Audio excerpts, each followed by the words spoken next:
छठे सातवें श्लोकों में भगवान ने अपने को संपूर्ण जगत का कारण बताया है, इसलिए अब भगवान 8वें श्लोक से 12वें श्लोक तक कारण रूप से अपनी विभूतियों का वर्णन करते हैं। हालांकि कारण की अपेक्षा कार्य में विशेष गुण होता है, पर स्वतंत्र सत्ता कारण की ही होती है, अर्थात कारण के बिना कार्य की स्वतंत्र सत्ता नहीं होती। जैसे मिट्टी कारण है और घड़ा कार्य है। घड़े में जल भरा जा सकता है, पर यह विशेषता मिट्टी में नहीं है, परंतु मिट्टी के बिना घड़े की स्वतंत्र सत्ता नहीं है। मतलब है कि कारण ही कार्य रूप में परिणत होता है।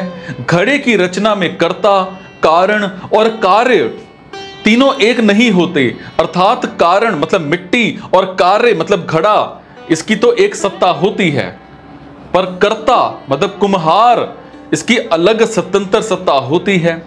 परंतु सृष्टि की रचना में कर्ता मतलब कारण और कार्य तीनों एक भगवान ही होते हैं।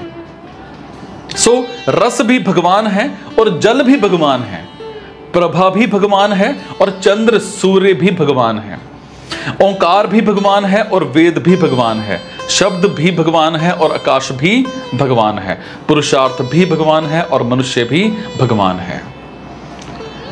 मिट्टी तो घड़े के रूप में परिणत होती है, पर परमात्मा संसार के रूप में परिणत नहीं होते।